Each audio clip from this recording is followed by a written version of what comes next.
જી મહારાજ, શનિ જયંતીનો પાવનકારી અને પવિત્ર અવસર છે, ત્યારે હવે દર્શક મિત્રોને મહારાજ એ જણાવશો કે શનિ જયંતીનું મહત્વ શું છે?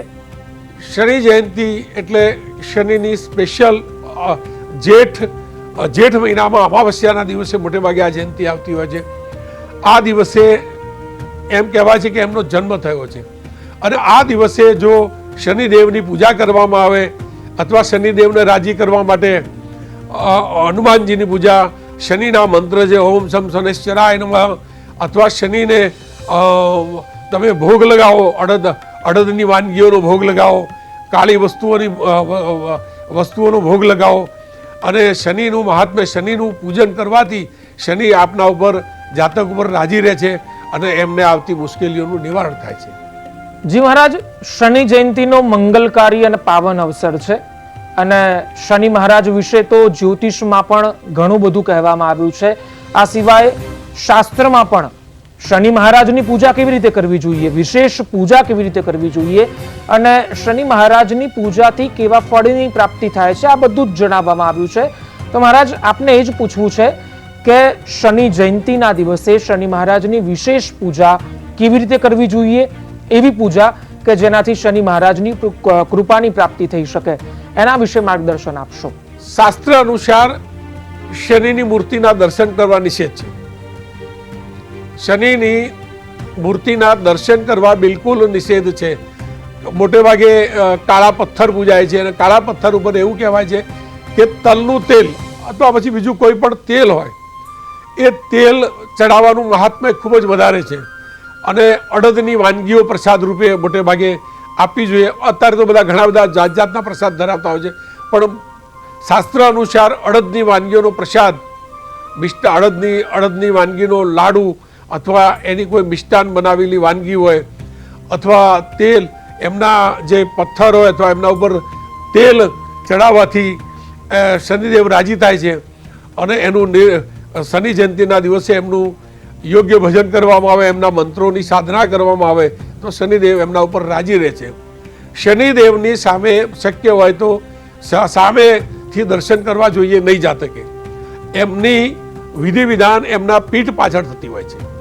મહારાજ, શનિ જયંતીની જ્યારે આપણે વાત કરી રહ્યા છીએ ત્યારે શનિ મહારાજ વિશે મેં અગાઉ પણ કીધું એમ શાસ્ત્રમાં પણ ઘણું કહેવાયું છે, પણ અલ્ટિમેટલી આમ એક લાઈનમાં શનિ મહારાજની વ્યાખ્યા આપવી હોય તો શાસ્ત્રના આધારે, જ્યોતિષના આધારે એ વ્યાખ્યા એવી આપી શકાય કે શનિ મહારાજ એ ન્યાયના દેવતા છે. હવે શનિ મહારાજ હંમેશા ન્યાયપૂર્ણ રીતે જે વ્યક્તિ ચાલતો હોય, કોઈ પણ પ્રકારના દોષ રહિત જીવન જીવતો હોય, અને આમ ટૂંકમાં અત્યારની ભાષામાં કહીએ તો સિસ્ટમથી અને નીતિ નિયમો અનુસાર ચાલતો હોય, કોઈનું ખોટું ન કરતો હોય, એના ઉપર શનિ મહારાજ રાજી થાય. તો મહારાજ, આપની પાસેથી એ જ જાણવું છે કે શનિ જયંતીની પૂજામાં કઈ વાતોનું વિશેષ ધ્યાન રાખવું જોઈએ? મોટે ભાગે એક તો જે દિવસે શનિ જયંતી છે એ દિવસે જાતકે પૂજા કરવાનું નક્કી કર્યું હોય તો આખા દિવસ દરમિયાન ઉપવાસ કરવો જોઈએ, અથવા એક ટાઈમ ભોજન લેવું જોઈએ, અને જૂઠું નહીં બોલવું જોઈએ, કારણ કે આ દંડનો કારક કહેવાય છે શાસ્ત્રના અનુસાર. જો તમે જૂઠું બોલો અને પૂજા કરતી વખતે તમે મોબાઈલનો ઉપયોગ કરો તો પછી યોગ્ય ન કહેવાય. તો એના માટે પૂજા કરતી વખતે ઉપવાસ કરવો જોઈએ, અને એની સાધના માટે સ્વચ્છ થઈ અને શનિને તેલથી એનો અભિષેક કરવો જોઈએ, અને અડદની વાનગીઓનો પ્રસાદ કરવો જોઈએ, તો શનિદેવ એમના ઉપર રાજી રહેશે, જાતક ઉપર. જી મહારાજ, શનિ જયંતી પર કરેલા ઉપાયો કેટલા અસરદાર માનવામાં આવે છે?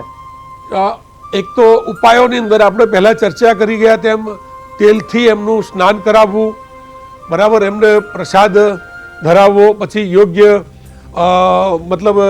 જગ્યાઓ જ્યાં શનિ, જે વિસ્તાર ગરીબી વિસ્તાર હોય, જ્યાં લોકો ચિંથરેહાલ હોય, ત્યાં બધી જ તકલીફોનો સામનો કરતા હોય એવી જગ્યાએ બુંદી અથવા અડદના લાડુનું વિતરણ કરવું જોઈએ, અને એ દાન હાથોહાથ આપવું જોઈએ, અને લોખંડના પાત્રોનું દાન કરવાથી એને જાતકને વધુ ફાયદો થાય છે. જી દર્શક મિત્રો, આ તો થઈ શનિ મહારાજની પૂજાની વાત. શનિ મહારાજની પૂજા કેવી રીતે કરવી જોઈએ, અને એમાં શેનું ખાસ વિશેષ ધ્યાન રાખવું જોઈએ, આ બધી વાતો થઈ. પણ શનિ મહારાજને રીઝવવા માટે શાસ્ત્રોમાં ઘણા બધા સ્તોત્ર આપવામાં આવ્યા છે, વિશેષ પ્રકારની પૂજાનું મહત્વ છે. એ સિવાય કેટલાક મંત્રો પણ એવા છે કે જેના પઠનથી, જેના જાપ માત્રથી શનિ મહારાજ રીઝતા હોય છે.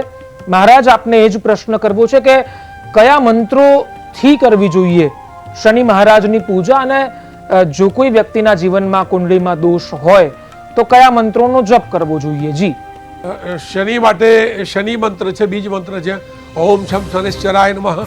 બીજું વડવાલ સ્તોત્ર પણ કરાય, પછી દશરથ કોણાંતક સ્તોત્ર પણ કરી શકાય. તો આ બધા સ્તોત્ર કરવાથી શનિ કવચ પણ કરી શકાય. આ પૈકી કોઈ પણ એક તમે પાઠ અથવા મંત્ર સિદ્ધ કરવા માટે શનિદેવને રીઝવવા માટે ખૂબ જ કાફી છે. મહારાજ, શનિ મહારાજ ક્યારેય ભક્ત ઉપર સીધી દ્રષ્ટિ કરતા નથી, તેમની નજર હંમેશા નીચી જ હોય છે, તો એનું શું કારણ છે? આ શનિદેવની દ્રષ્ટિ નીચી થવાનું કારણ એની પત્ની નીલ, એની પત્ની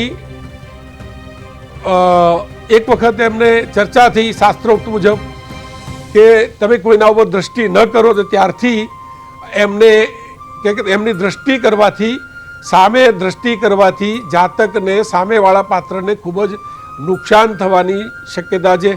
ત્યારથી શનિદેવે એની પત્નીના કહેવા પ્રમાણે એમનું મુખ નીચે કરી દીધું છે.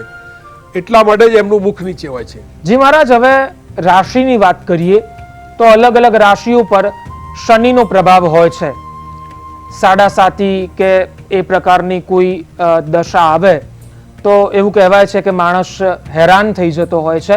તો આ વર્ષે કઈ રાશિઓ પર શનિ મહારાજનો વધારે પ્રભાવ રહેશે?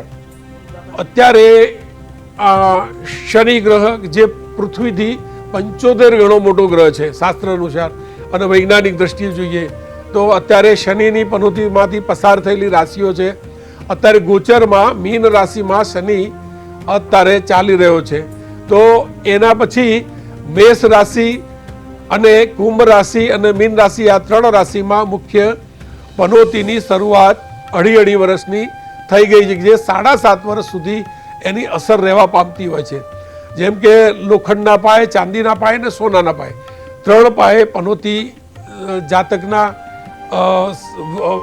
જન્મ સમય દરમિયાન કે એના મૃત્યુ સમયે, જન્મથી મૃત્યુ સમય દરમિયાન ભોગવવી પડતી હોય છે, જેનો સમયગાળો છે 7.5 વર્ષ. બિલકુલ મહારાજ, આપે શનિની દશાની વાત કરી એટલે એવું જોયું પણ છે, એવું જાણ્યું પણ છે, વાંચ્યું પણ છે અને સાંભળ્યું પણ છે વિદ્વતજનો પાસેથી કે શનિ મહારાજની પનોતી જ્યારે માણસના જીવનમાં આવે ત્યારે આમ એક દ્રષ્ટિએ જોવા જઈએ તો માણસ હેરાન થઈ જતો હોય છે, ઘણી બધી મુશ્કેલીઓ ભોગવવી પડતી હોય છે, અર્શથી ફર્શ પર લાવી દેતી હોય છે આ પનોતીની આ દશાઓ.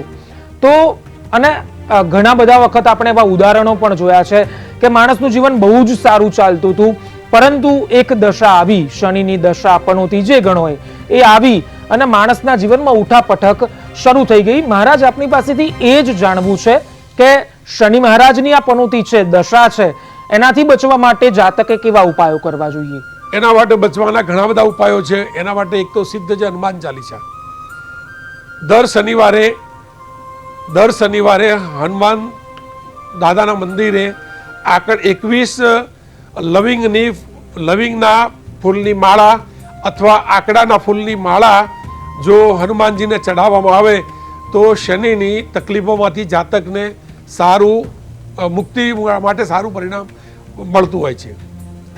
દર્શક મિત્રોને ખાસ મારે એક તો શનિ વ્રજપંચર કવચ કરવાથી, શનિ કવચ કરવાથી, દશરથ કોણાંતક પાઠ કરવાથી અને શનિદેવના મંત્ર કરવાથી જાતકના જીવનમાં ઘણો ફાયદો થાય છે.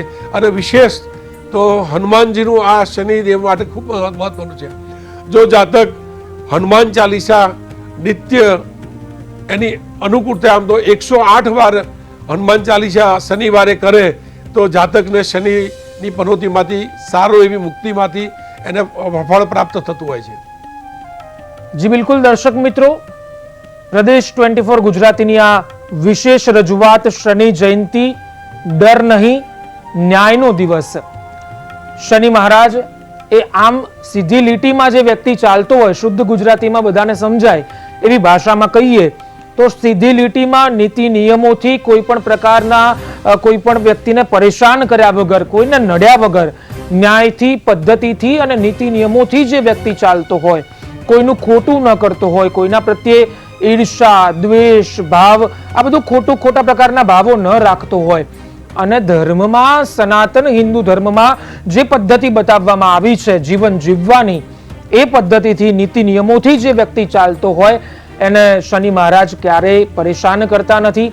શનિ મહારાજની જે દશા આવે એમાં હનુમાનજી મહારાજની પૂજાનું વિશેષ મહત્વ છે. આ સિવાય શિવ મહાપુરાણ તો એમ કહે છે કે કોઈ પણ પ્રકારની ગ્રહ દશા હોય એનાથી મુક્તિ મેળવવી હોય તો મનુષ્યએ ભગવાન મહાદેવની ઉપાસના કરવી જોઈએ, કારણ કે શિવ મહાપુરાણનો એવો મત છે કે મહાદેવજીની પૂજા કરવાથી તમામ પ્રકારના જે ગ્રહો છે અને તમામ પ્રકારના નક્ષત્રો છે, તમામ પ્રકારના દેવી દેવતાઓ છે, બધાની કૃપાની પ્રાપ્તિ થાય છે. તો કદાચ જો જીવનમાં એવી સમસ્યા આવે કે સાડાસાતી કે કોઈ પણ પનોતી કે કોઈ પણ દશા આવી અને જીવનમાં બેસે તો પહેલા તો શનિ મહારાજની ભક્તિ કરવી જોઈએ. એમના મંત્રો અને સ્તોત્રમનું મહારાજશ્રીએ બતાવ્યું એવી રીતે પઠન પાઠ કરવા જોઈએ. એ સિવાય મહારાજશ્રીએ જણાવ્યું એમ હનુમાન ચાલીસાના વિશેષ પાઠ કરવા જોઈએ. 108 હનુમાન ચાલીસાના પાઠ કરો તો એનાથી વિશેષ ફળની પ્રાપ્તિ થાય છે. એ સિવાય મહાદેવજીની ઉપાસનાથી પણ શિવ મહાપુરાણ કહે છે એ પ્રમાણે શનિ મહારાજની જે દશા છે એમાંથી આપણે મુક્તિ મેળવી શકીએ છીએ, એમાંથી રાહત મેળવી શકીએ છીએ. શનિ જયંતિનો આ પાવન અવસર આપ સૌને શનિ જયંતિની હાર્દિક શુભકામનાઓ સાથે. મહારાજશ્રી આપનો પણ ખૂબ ખૂબ આભાર કે આપ અમારી સાથે જોડાયા અને દર્શક મિત્રોને ખૂબ જ સુંદર, અદ્ભુત અને દિવ્ય માહિતી આપી. તો દર્શક મિત્રો, અમારી વિશેષ રજૂઆતમાં અત્યારે બસ આટલું જ. આપ જોતા રહો પ્રદેશ 24 ગુજરાતી. મને રજા આપશો. નમસ્કાર.